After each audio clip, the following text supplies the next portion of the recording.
Hi, everyone, and welcome to the Awards Watch Oscar podcast. I'm your host, Eric Anderson, and today I have a very special guest.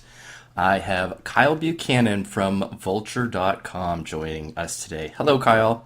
Hi, thanks for having me. I'm super happy to have you here. It's really great. I love reading all of your stuff, and I think you've got a lot of great insight. And I like to, spar back and forth with you on Twitter. Well, that's very kind of you. And I apologize if your listeners can hear.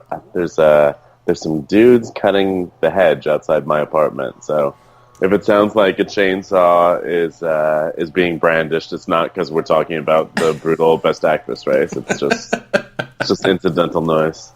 Although that would be a really good metaphor for it. And I mean, yeah, just to cut through all the contenders in that category, and also a perfect segue. Yeah. You're right. This has got to be the best slate of contenders, I think, in this category in many, many years. And I mean, nothing makes me happier than to see that, because so often we get to this point in the year and sometimes have trouble even filling out like a really realistic top five. Whereas Best Actor is like, okay, what of these 10 or 15 performances are going to make it? Yeah, and it's really surreal that Best Actor is so thin this year. Yeah. Or at least it just doesn't seem to have the powerhouse punch that Best Actress has, which makes Best Actress all the more striking. Yeah, absolutely. It's great too, because a lot of the times Best Actor is so very closely connected with Best Picture. Yeah. And that's just because the statistics show that, the majority of the films have a male lead versus a female lead. So that's where you go to. There's statistics, and then there's also, the bulk of the people in the Academy. Yes. The majority of them are men, and I think that we canonize male-fronted films a lot, and so there's a perception that, films that lean that way are more award-worthy than films that star women. Yeah, absolutely. I think we did see a little bit of a break of that last year, even though, Carol was not Best Picture nominated. We did see a lot of female-fronted films that made a big impact. Did we? I think so. I mean, I think The Revenant was out there, Spotlight. Well, Brooklyn and Room are the things that I'm thinking of the most. Sure. And there were more films, and that was as we were putting predictions together. My Gold Rush Gang group. It's silly and it's kind of terrible to have the conversation, but we were looking at okay, so are there going to be 3 female-led films or 4, or are they just not willing to do that, and do we have to reduce? And it's terrible to have to kind of have a mindset like that, or maybe it's not necessary. A lot of people, I think, underestimated the chances of Brooklyn, and in particular Room, because of I don't know, well, maybe in part because of the female-fronted nature of them, and also because they weren't consistently in all the precursors. Brie Larson was, sure. Yeah. But yeah. So anyway, yeah, it's a real pleasure to have such strong female-fronted movies, and there's a very real possibility that many or most of the actresses who are nominated for Best Actress will also have their films in contention for Best Picture. Yeah, absolutely. Let's actually just go ahead and dive right into those, because I'm looking at our list of actresses that have votes from my Gold Rush Gang, and that's 8 that do, and that doesn't even include Jessica Chastain or Taraji P. Henson at the moment, who are still in that mix as well. Sure. And it's kind of cool that it's morphed a little bit. We were getting maybe a little bit stagnant in what we thought was gonna be a top 5, and then Natalie Portman came into the mix, and that was really exciting. And she turned into, if not the front runner, but certainly one of the top 3. For sure. Have you seen it yet? Yeah, I love it. Jackie's one of my favorite films of the year by far. Yeah, I Um, saw it this weekend, and I'm in love with it. yeah, it's terrific. It takes big swings constantly, and I really appreciate that. Although, I don't know, maybe this is an outdated mindset, seeing as how like some pretty crazy movies got nominated last year, like Mad Max. Hmm. But it takes such big swings that I fret it might be a little too out there for just some people in the Academy. Certainly, watching that trailer, which is a terrific trailer, but I don't think quite sells how gonzo this movie can be at times, and certainly how big her performance can be. So I think people might be expecting traditional Oscar bait. I hope they had that same pleased and surprised feeling I had when I realized it was going to be so much more than that. But there could easily be people who are just in the mood for a traditional biopic and are confounded by what they actually receive. Yeah, I definitely agree, and we see that kind of thing happen a lot too, where something that might be, really critically praised for, kind of going outside of the box in terms of a genre, doesn't get the middle of the road attention from the Academy.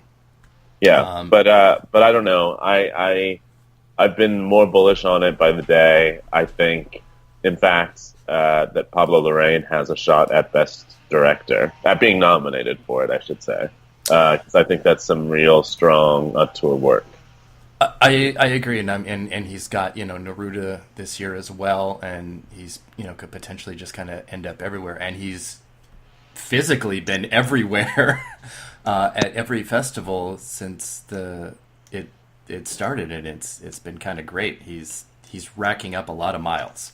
Yeah, I can see it. I don't have him in right now, but like you said, I've gotten more bullish on the film as a whole since I saw it. And so each day I amend my predictions a little bit and I add a couple of more things.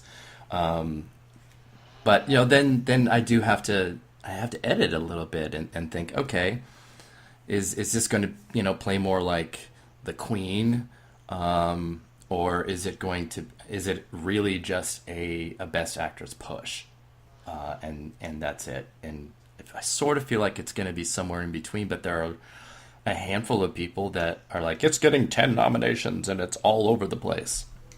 I mean, I'd die. Like, I would be thrilled if that were the case. But no, I don't expect it to perform exactly like The Queen because The Queen was like down the middle, you know? The Hmm. Queen is not the sort of movie that someone's going to watch and be like, no, hated it. And I do think that there will be those people who just can't get on the same wavelength as Jackie, you know? Yes, Um, I do too. but, uh, but I don't know. I'm hopeful, you know? I mean, like I said, Mad Max sort of, there was no real precedent for a movie like that to do as well as it did. But then again, just a few years prior, we had Nightcrawler, which I thought was so terrific, Yeah. but was just, a step or two away from what the Academy is interested in, and did not get the attention it should have.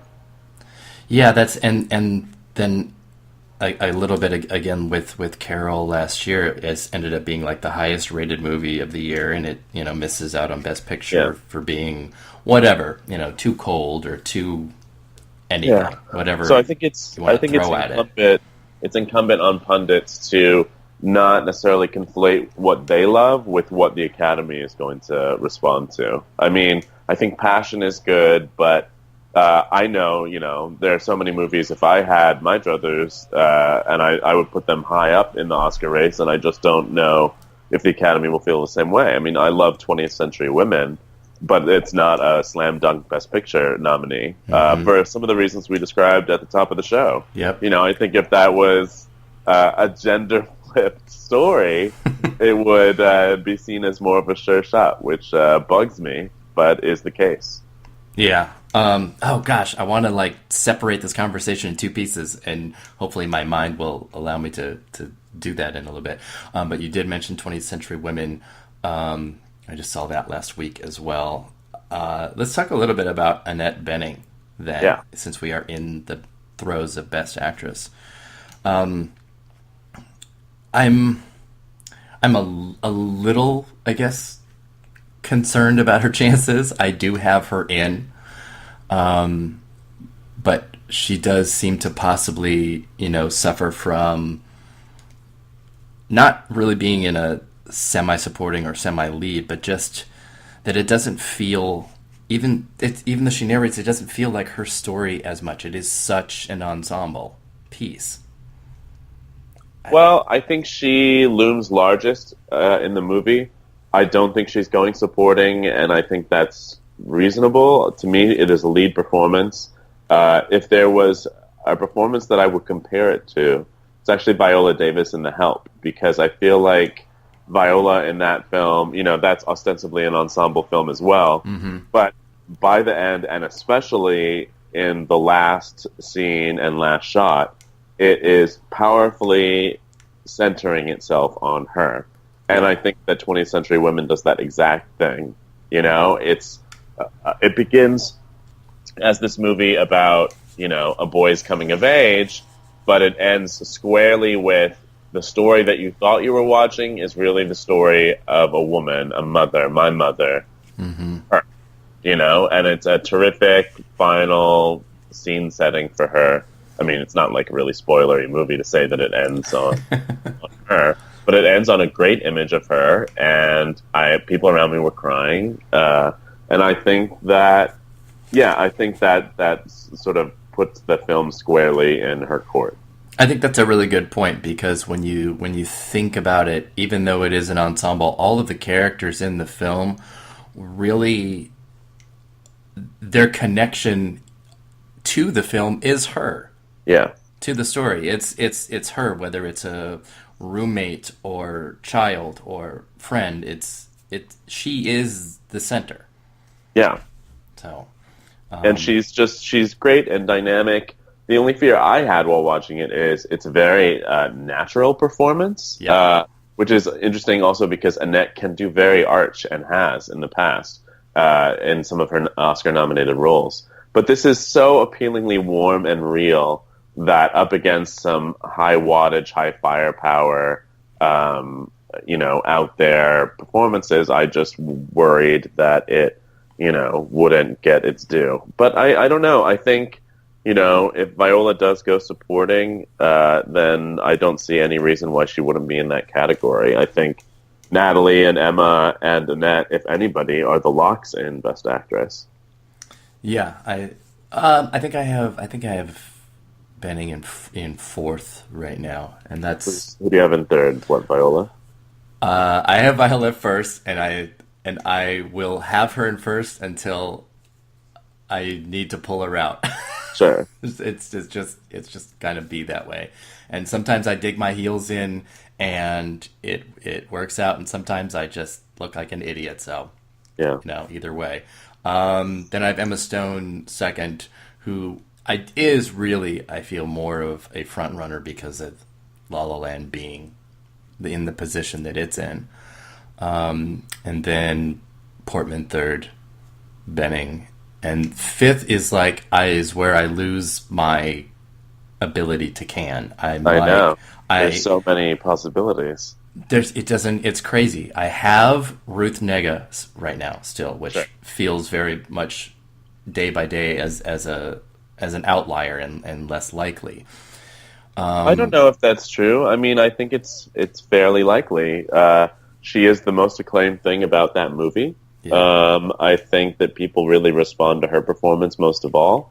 And I do think that the movie will be better received once it's out in theatrical than it was at, in its festival journey. I think now that it's sort of been contextualized and people sort of know what they're going to get, you're going to find defenders and partisans, and there's always a whole lot of film pundits who are like, no, the fest people got it wrong. This is actually a gem. So I think it'll be held in higher critical esteem, and she is, as far as I know, going to just basically be planting herself in LA and New York doing press and the award season circuit. So I think that she will be a very visible face compared to the more limited appearances that I've heard some of the other strong contenders will be. Yeah, and I think Loving also too probably falls into what we were talking about before, and that is more traditional, more familiar. I mean, it's more, muted and quiet, but I think that might be what Academy members will respond to. Well, there I disagree with you. But I mean, I think that on paper it's a more traditional Oscar movie, and certainly much like Jackie, they are selling it as such. mm-hmm. But it's not. I mean, practically the central aesthetic conceit of the film is that at every turn, Jeff Nichols avoids sentimentality. It is a bone dry movie, and I think people there will be people who appreciate that, but there are also people who just want, a little bit of that melodrama, a little bit of that emotion, a little bit of that feeling, and that is sort of traditional. That's what would make it a more traditional Oscar film. That's true. That's a good point. I was sort of thinking about The Danish Girl last year, which also started at Venice and was really positioned to be this super Oscar-y biopic, and then its response was really muted. Well, I mean, to some extent that's true, but then everybody flipped for Alicia Vikander, presciently so. So yeah, that's a whole nother podcast. Yeah. So when I look at who I have and yet on this day, it's October 19th right now, and my list could change, as soon as we're done with this podcast. But you've got Amy Adams in Arrival and Meryl Streep in Florence Foster Jenkins, who can never be counted out ever. And then Isabelle Huppert in Elle, which I have gone back and forth with Huppert in and out, in and out, in and out, and I'm flummoxed on what to do with her. It feels just way too much for the majority of the Academy to grab onto. She is incredible in that role. Yep. And would deserve it immensely. However, it's a foreign language performance. That category is stacked, and I don't know that, given everything that's gone on this year, this is the right time for a provocative rape movie to find favor with the Academy. But we'll see. Yeah, I'm with you 100%. It would be deserving, and it's brilliant, and she is so perfect. I love that what it took to get the movie made, and how many other actresses had turned it down, and it was going to be an American film and all these things, and now where it is with Paul Verhoeven and Isabelle Huppert, I can't even imagine another pairing.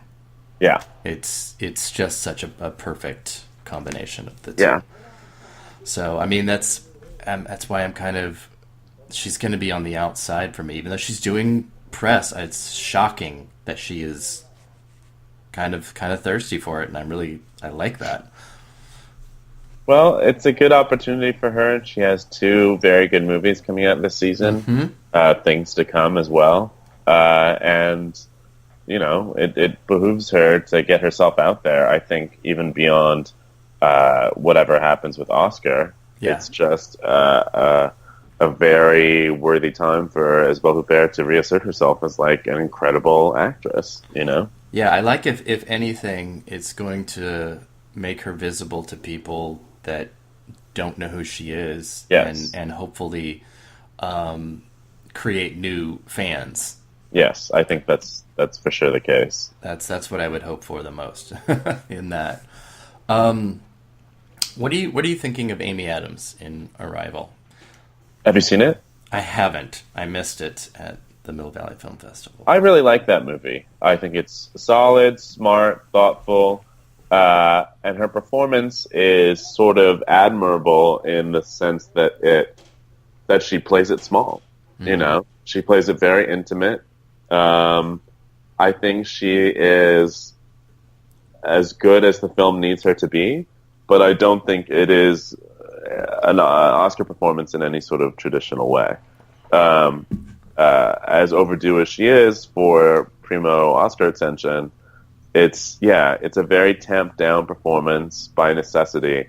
And I don't want to say too much, but stuff happens in the later parts of the film where you have to go back and recontextualize what you thought of her performance. Mm-hmm. And I think that might confuse people a little too much. It sort of, it makes the performance a trickier thing to hold in the palm of your hand. And that's what I've read. And, you know, I mean, obviously I look at other people's predictions and, you know, the major pundits, and a lot of them are very cold on the movie as a whole. Well, I really liked it, but, you know, I have to say, when I saw it in Toronto, I talked to a lot of people afterwards that just did not get it. Mm-hmm. And I've even read some write-ups of it.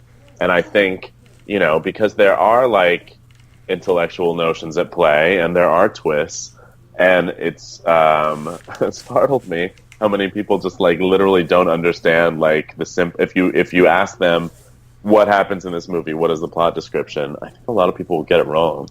So that's the thing about it. Again, that's what I got to do as a pundit, which is not conflate my own feelings about a movie with what I hear, you know? It's same with Nocturnal Animals, which is a movie I really responded to, but I know that a lot of other people did not like, you know? And as much as I love Michael Shannon in that movie, that's what worries me. A lot of people are like, oh, he'll definitely be nominated for Best Supporting Actor. And I don't find that happens a lot of the time when a movie is that polarizing. So we'll see. Yeah, and I think the only real reason people are doing the Michael Shannon thing is because how close he got last year. Well, fair enough. But also the real reason is, like, he's great in it. He's great.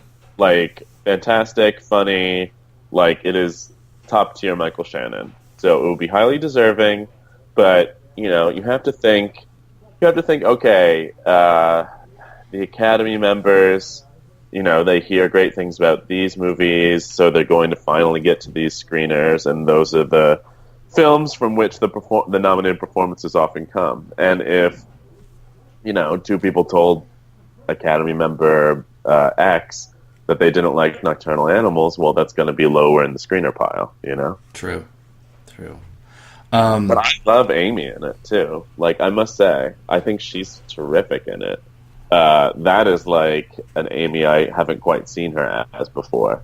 But I just, given the sort of tumultuous reception it's had, although it must be said that in addition to me, a lot of other people really like it. But, I just don't know. I'll be interested to see if people can really get traction from it. Yeah, I was kind of wondering if, as it happens sometimes, if, you know, somebody has two very widely different performances in a single year, that's a benefit for them, and they can get, you know, nominated for one, but really with the help of the other. Yeah, it's just, I don't think either of her performances is a good down the middle sell to the Academy. So I'm not sure that they help each other. I think they just reinforce that she is a terrific actress. But as far as Oscar is concerned, nothing is for certain. Definitely. So what do you think of somebody like Streep? I think she has a chance. I don't feel, and I know they're doing a lot with it, and so is she. But I don't feel like it's gonna happen for her this time. I think it might. I mean, I don't know. We'll see.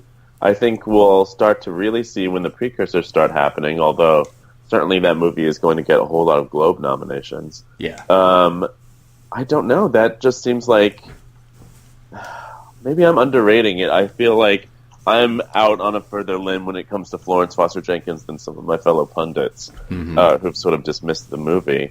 But there's always a movie like that one that plays so well on screener that's like, you know, like a good old-fashioned, you can watch it with your mom kind of Philomena type movie, and that's Florence Foster Jenkins. I do think Lion is that to some extent this year, but Florence Foster Jenkins is like a crowd-pleasing movie that will play super well on screener, that they'll have out very early, and I think people are really sleeping on the potential for Hugh Grant in Best Supporting Actor, where there's no frontrunner.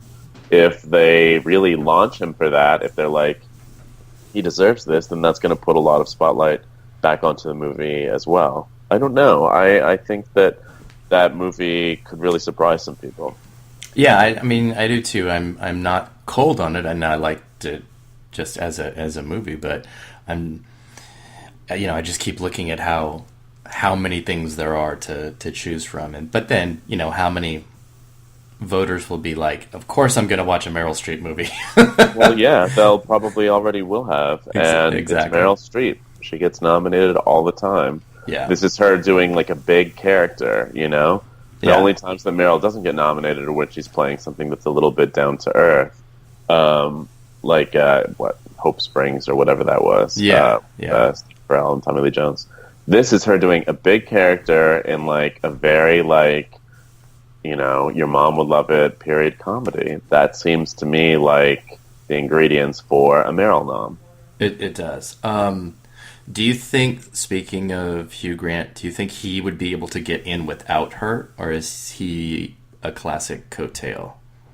No, I think he has a better shot than she does. Yeah. I mean, I don't know. We'll see. So many people have a completely different Best Supporting Actor Final Five than I do. But I don't know. I just remember watching him in that movie thinking this is a perfect Academy narrative. It's a comeback. It's somebody who had been dismissed as lightweight, showing that there are more shades to him. Mm-hmm. And it's coming in a year where nobody knows what the fuck is even happening in that category. It is the most confounding of the four acting categories. Nobody has asserted themselves as a frontrunner. I mean, what would you say? Who is the frontrunner in that category right now? Like, who is going to win the Oscar in that? It's normally we'd know by now. Yeah, I don't disagree. It is really, really crazy. I mean, I had Liam Neeson as number one for months and months and months and months, and then I just got so frustrated with the lack of anything from Silence. Yeah. I mean, I don't think he's really even in that movie that much, but we'll see. Yeah, I actually have Lucas Hedges right now, which as the front runner to win. Yes. Wow. Yes. Right now on October 19th. Yeah, totally. Yeah, I mean, see, that's proof, because yeah, I don't know that Lucas Hedges can even get nominated. He's good in that movie, and the movie will be well received across the board, but don't underestimate how much antipathy the Academy has towards 25 and under male performers. They just don't nominate them. They just don't. It's true. It's a really it's the nomination itself is the uphill battle. Yeah, for sure. But yeah, I mean, like you said, it is pretty open. There's Michael Shannon is in the mix. Jeff Bridges, Mahershala Ali. I have Dev Patel. So yeah, so do I. There's a lot. There's a lot. Yeah. Yeah, and yet no one has really sort of asserted themselves there. So we'll see. No, definitely not. Let's see. I want to do a couple more Best Actress things and then kind of go to an idea I was thinking of from something that you had said. I think we've kind of gone through like all of the majors, really. But I want to think about Jessica Chastain and Taraji P. Henson in this mix. Okay. I don't know. It seems that even in a very stacked year and stacked category, that almost anything is possible. So even if we, have Ruth Negga or Meryl Streep in that, there's certainly the possibility of spoilers from somewhere else. There certainly are. I can't talk too much about Miss Sloane because I've seen it and I believe I'm still under embargo on that one. Okay. When that lives. But with Hidden Figures, they screened about 20 minutes of it at Toronto. And I think Taraji is very appealing in that movie, but it is, again, much like Amy Adams in Arrival, it's a tamped down performance, like very necessarily so. She is reactive, and she's trying not to do like her cookie thing, and I think successfully. But I think that if there's any sort of Oscar level firepower in that movie, it would probably come from Janelle Monáe, who's got this great scene stealing supporting role. She's just delicious in it, a lot of fun, and she has her own arc, and what seems to me to be, and I've talked to other people who've seen the movie who concur, who has like the scene where you can, immediately while you're watching it that this would be her Oscar clip. I totally agree, and you said exactly what I was going to say. I saw that 20 minutes as well, and Henson was nice, but very reserved and very, I don't want to say predictable, but it was predictable. It was what I felt how this was going to be presented. And that 20 minutes feels like the Janelle Monáe show. Yeah. All of it. I had her in my final five for a little while, although I dropped her last week when I put Viola in supporting for the first time. Oh, but we'll see. Yeah, I feel really good about Monáe, and she's a person that also is going to benefit from having another movie that is very high profile in Moonlight, which she's also fantastic in.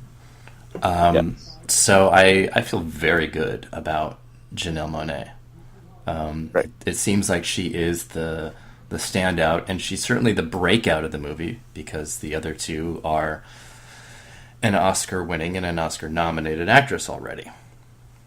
Yes, so I think so. She gets to be the ingenue, and she gets to cover a lot of. She checks a lot of boxes.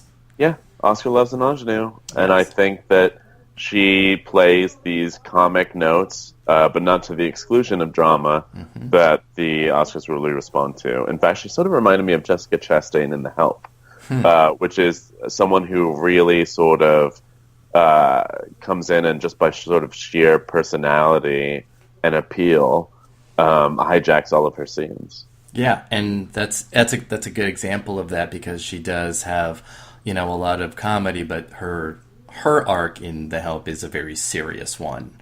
And Janelle Monáe in that 20 minutes, opens with the broke down car on the side of the road, and she just has line after line after line, and she's hilarious. But you get more into that sizzle reel, and she has the dramatic arc.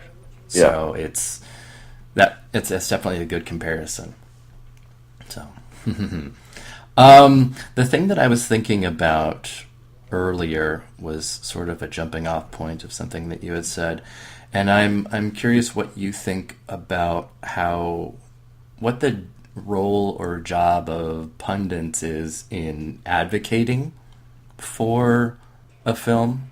Not necessarily as part of their predictions, but how that can shape their predictions. Because I do see a lot of people that seem to play favorites for things that they already like, or people they already like, and I just kind of wonder where you land on that. Yeah, I mean, it gives some personality to the race, I guess. I definitely have my own favorites, like I said.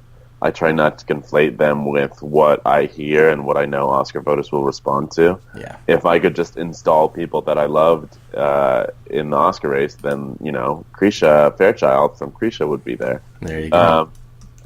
So I sort of compartmentalize. I write passionately about the movies that I care about in other features and stuff, and then when it comes to Oscar predictions, I just try to suss out as best I can what's reality. That seems to be. Try to be pragmatic about it. Yes. Yeah, because sometimes, like, no tea, no shade, but I'm reading some of my fellow pundits' lists, and I'm like, really? You think so-and-so has a better shot than so-and-so? Is that just because you interviewed or podcasted with so-and-so recently? Oh my god! I was just going to say that, so clearly we are drinking the same tea. Well, I'm not talking about anyone specific. I could actually be talking about just about I everybody. know, yes, but I mean, I was thinking of actually somebody pretty specific, but yes, but that's kind of what I mean. That's once you're sort of like so embedded in things too. I wonder how that's kind of affects people's I things. think it's better to be embedded. I mean, I would assume a lot of the people on your forums, they don't live in LA or New York, but they Hmm. know Oscar, and so they're probably really good at making predictions. All that said, the reason why I think I do pretty well as an Oscar pundit is because I'm out there and I go to parties and events and I interview Oscar voters and I Yes. talk to everyone in the industry, and I'm like constantly sort of taking the pulse. And it's because of that that I learn a whole lot about how Oscar is really going to go, as opposed to how people on the outside might think it would. Yes. Sylvester Stallone is a good example of that, where just on paper, and certainly to anybody who's not in the industry, like what an irresistible comeback role he had in Creed, and Yeah. he was terrific in it, highly deserving of awards attention. However, he got blanked by SAG and then didn't win at Oscar, and I had an inkling of that just because everyone I talked to was like, he is disliked in this industry, Yeah. and I don't think that people want to vote for someone that they don't personally like. So while he's quite charming in award season settings, and while many pundits and Oscar watchers grew up with him, the people who've actually worked with him, I think, were less enamored and less willing to give him his due.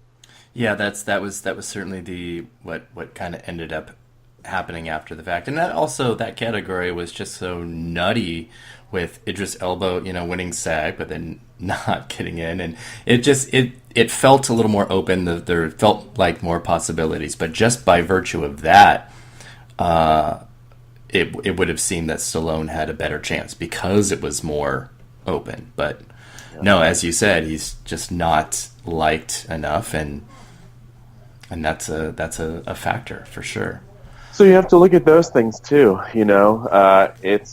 It's good to suss all those things out. Eddie Redmayne, I think, when he won for Theory of Everything, a lot of people that year thought that he wasn't. I mean, not till very late in the season did a lot of people come around and think that he would be the front runner. I believe Michael Keaton was getting a lot of that heat. And Michael Keaton is a pricklier person, although he's definitely on an upswing. Whereas Eddie Redmayne, every season, is out here shaking hands and kissing babies. Even before he was nominated, I remember going to a party at the Chateau Marmont that so many A-listers threw for him in Les Mis. He didn't get nominated for that, but he started to lay down track that helped him, I'm sure, with Academy voters for his subsequent two films. Yeah, our nickname for him is Eddie Red Carpet Yeah. because I mean, he was just everywhere, and everybody loved him, and he was always, wearing something super fashionable. So he was just Yes. like he was somebody that you could always watch, always anticipate, and he knew how to play that game extremely well. It's a talent to be able to do that well, especially when you watch it up close after a period during a period of several months. Hmm. Last year he was less available for Danish Girl, but he'd also just won. Hmm. The odds weren't really in his favor. Brie Larson, on the other hand, was very available and has that Eddie Redmayne like charm, as well as an unerring ability to remember people's names that really serves her well. She walks into a party, she knows the name of every journalist or Oscar voter that she's met before. She goes up, she's such a warm, effusive presence. It's just one of those things where, yes, her performance was great, but also people love her. They want to vote for her, and wanting to vote for somebody matters a whole lot of the time. Yeah, absolutely. I totally agree. And I mean, I ask mostly because I definitely come from the position of an outsider. I don't live in LA, and I don't have the access that a lot of people have. And sometimes I think it's an advantage, and sometimes I think it's a huge disadvantage too, because a lot of how I approach things, and certainly the beginning of how I approach things, is what's good on paper. and then kind of try and build from there. And sometimes that ends up, like I said before, working really well, and then other times it's, me pushing Joy all the way to like fucking December and looking like an idiot. So you never know. Well, that was one where on paper, everybody thought that would be such a major contender. There was no reason not to. Yeah. It kind of... And also, I mean, those would be some hard tea leaves to parse from far away, because I remember being there at the very first screening of Joy on the Fox lot. And I feel like we were mostly embargoed on that. But I think Sasha and maybe one or two other people broke embargo, or they just tweeted very excitedly and very positively. Yeah. Someone was comparing it to Citizen Kane, if I remember right. Yeah, and that's what was happening with some of the two early screenings. I had somebody at them, and they were two very, very different cuts of the film. So I think if you were living in Milwaukee, just sort of, trying to glean any clue you could, you would think, oh, wow, it played through the roof. It's, it's the Oscar vehicle that was promised.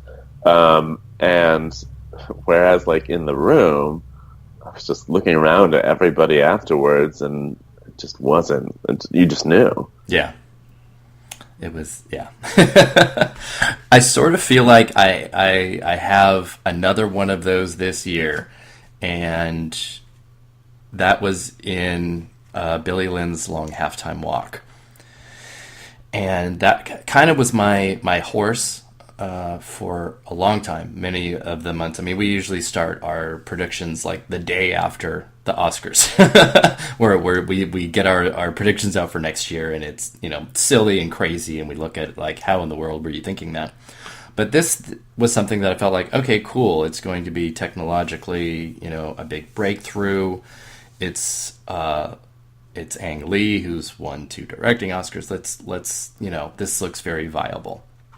And then it's screened at New York Film Festival, and oh my gosh, the response is terrifying. I could not have predicted it to be quite like this.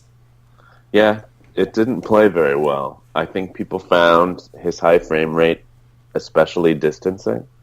I'm curious how that affects the way that they will screen and sell it. It's Ang Lee, and they commit to what he wants to do. But would it play better if it was a sort of traditionally projected movie? That I can't tell you because I haven't seen it yet. Mm-hmm. I'm seeing it pretty soon. I'm very curious to see if they just sort of go ahead with it as he wanted, or if they make some adjustments. But that's kind of the thing, because in order to watch it in the way that it's intended to be seen, there's not a lot of theaters that have that. And it certainly wouldn't be, Well, there's not a lot of theaters that have the sort of exacting specifications he wanted, but he still wants to send it out with this really high frame rate to other theaters. And so I'm curious. I'm curious if they'll essentially do what Warner Brothers did with the Hobbit films and abandon that format, Mm-hmm. I mean, everything was supposed to be shot that way, and people just were repulsed by the format. And this was supposed to be an advancement on that would be more palatable. And certainly the New York Film Festival audience did not see it as such. No, definitely not. But I mean, that's kind of what I'm wondering, if the majority of people are going to see it in, just a normal 2D 24 frames, and that's what it looks like on a screen or something, if that changes that a lot. Yeah. I'm trying not to read too much detail of reviews yet, but I'm also curious if the satire of the novel really made its way into the film, because it looks very traditional. It looks very serious. It looks just like a straightforward drama. Yeah. I don't know. We'll have to see. Exactly. I'm not sure how that is going to work out. Gosh, let's see. What else can we talk about?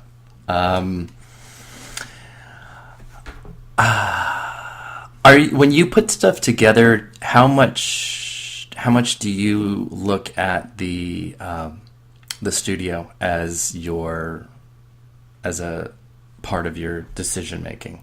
What do you mean? When you're putting predictions together? I mean, especially like Best Picture and looking at what sort of track record do the studios have? Yeah, or like last year, 20th Century Fox had 3 films that they were pushing, 2 films got in. Warner Brothers has 2 this year. Paramount has 4, 5. Do you consider the ability of a studio to get multiple films in, or just the studio itself as being so strong that it can, like something like Fox Searchlight? Yeah, I think you should look at that. It also is important to be able to suss out, well, if a studio has these, many strong contenders in one category, will one be shuffled to a different category? Who are they really putting their weight behind? The Searchlight story is very interesting because they had first right to buy Jackie and sort of dilly-dallied for a little bit until after it played in Toronto, but had already premiered in Venice. And I think a lot of people thought that was because they were still waiting to see where their Birth of a Nation ships would land, And once it seemed like that wasn't going to be as big an investment anymore, that freed up a lot of time, energy, and effort and money for Jackie. So yeah, it's relevant to do that. I think that sometimes people can get a little hung up on the studio, though. I mean, I can't tell you how many people, when I predicted Spotlight was going to win, would say, "Oh, well, I mean, Open Road, though, like they've never had a Best Picture winner," and as though Open Road had just hired newborn babies to wage their Oscar campaign, and that just wasn't the case. Lisa Taback, one of the most formidable Oscar strategy veterans in the business, was who was working on that movie. So it's not as though, although studio publicists do have some purview over this, but there are always Oscar consultants hired who are doing who are waging the real war. I think that's exactly correct. I think you have to look less at the studio and who is behind a campaign. We saw Charlotte Rampling last year pretty much flail at precursors, but it didn't matter because she had Cynthia Schwartz behind her, and there you go. She made it in. And I think that's a really crucial element of Oscar movies and getting in. Speaking a little bit of that, I have 2 more things I was thinking of.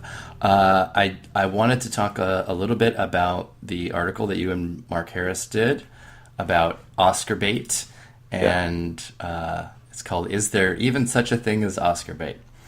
And I highly recommend anybody listening to go and check it out and read it. It's really, really smart. It's really funny. It's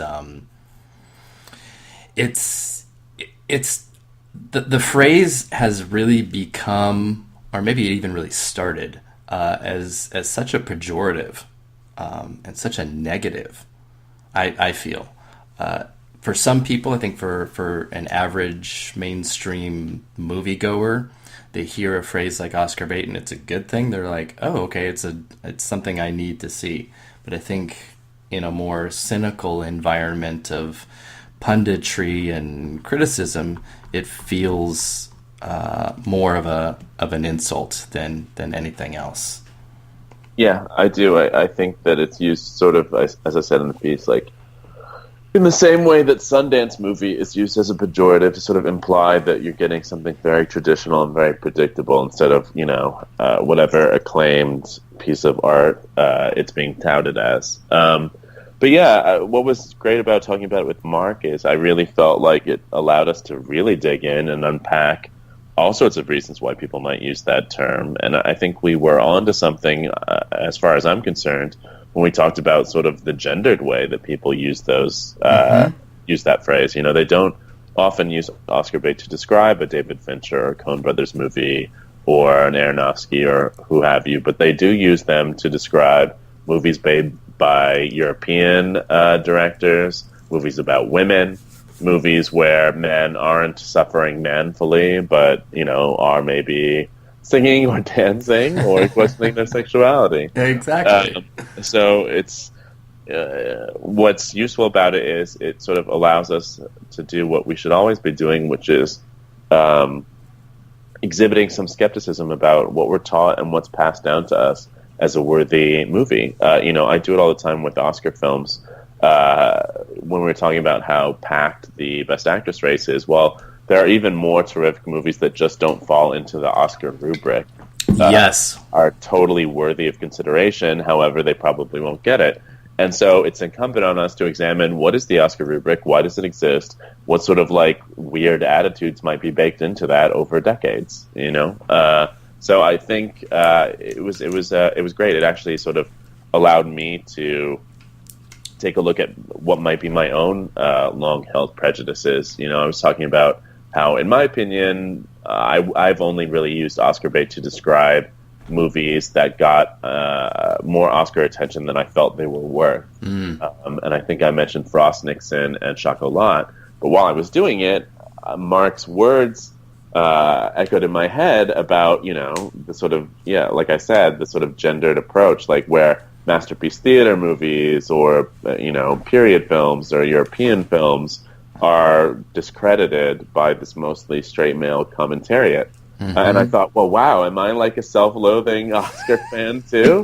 To be positing that Chocolat and Frost Nixon are Oscar bait? But no, I just don't like them. I just don't like them, exactly. Now, I agree. It was funny in the 80s, not that I'm aging myself or anything like that. The cinematography, production design, costume design stuff were always referred to as the coffee table awards, and that kind of had its own, level of just, it's not as important as something else. And then kind of Oscar bait sort of replaced that. But what I think is kind of cool is that the idea and the concept of an Oscar bait movie is being deconstructed and dismantled almost every year. Just as you mentioned Mad Max being so huge, that in no way ever would be or is an Oscar bait movie, and it ended up winning the most this year. So I think it's a phrase that will probably find itself either replaced with something else or just simply kind of be less and less used, because every year the concept of what an Oscar-nominated movie or Oscar-winning movie is changing. And we'll see. I mean, I think that you and I, and probably a lot of the people who would listen to this, they know their Oscar history and their stat hounds, and they say things like, like I said earlier, that, the kid in Manchester by the Sea has a weaker shot because the Academy just doesn't go for guys in his age range. However, almost every year, there's something that comes along and disproves long-held conventional wisdom, and that's what makes it fun. Yes, absolutely. That's the other thing. The other thing I do besides looking at what looks good on paper is I get very academic and mechanical about it, and I look at history and stats. And sometimes to my disadvantage, I need to step outside of that and realize that statistics in history are constantly broken every year, and that's just what you do. It just happens. Yeah. And it refreshes things and keeps things more interesting. It does. It absolutely does. But yeah, I liked that piece. I was really glad that you guys took it on, and I definitely hope that people read it, because it is pretty cool. Well, thank you. I'm going to probably close in just a little bit, but I want to ask you what you're looking forward to that you have not seen yet. Gosh, let's see. Well, I've seen a lot. I'm still looking forward to Fences and Silence. Is there anything else that I haven't seen? I guess I'm embargoed on some things, but maybe that's it. I mean, as far as presumed to be major Oscar contenders, sure. I'm Hidden Figures. Oh yeah, Hidden Figures. Well, I've seen some of it, so it feels something. Yeah. Yeah, I'm curious what we'll get out of those. I realize we didn't really talk Oh, about if by night, I Viola suppose. Davis. My But yeah, goodness. I think silence and in particular fences can really reshape our notion of what's going to happen this Oscar year. So all Absolutely. bets are off until we get them. Indeed. And I was just thinking, I wanted to have this long conversation about fences and Viola Davis with you, but that's fine. Um, because it is, I think that movie is going to be, I think both of those movies are going to either, be big or just be, nothing in what we think that they might be. Yeah. I'm super curious. So I think the Screen Actors Guild submissions for category placement are like next week. I think 24th. So we might be able to find something out based on that Yeah, it should be interesting. of where Paramount is going with Davis there, and it's so interesting that they've been as cagey as they have been about it, because clearly they're considering the reality of their situation of having Amy Adams, Viola Davis, and Yeah. Meryl Streep, and Well, the movie's not out. They just finished it not too long ago. yep, Like finished it. So I feel like it just sort of started screening for people in the know, and they'll take their time to evaluate. yep, I think so too. All right. Well, cool. I think this is a good place to wrap up. And again, Kyle, thank you so much for joining me. It was really nice to talk to you and talk to you for the first time. Well, thank you for having me. All right. Anyone that wants to read Kyle, you can go to vulture.com. You can find him on Twitter as well at Kyle Buchanan. And you can always go to awardswatch.com for our current and updated Oscar predictions, and follow us at awards_watch and Facebook and Instagram and all those lovely things. Yeah, so I think that's good for today. Thanks so Great. much again, Kyle. Thank you. Bye.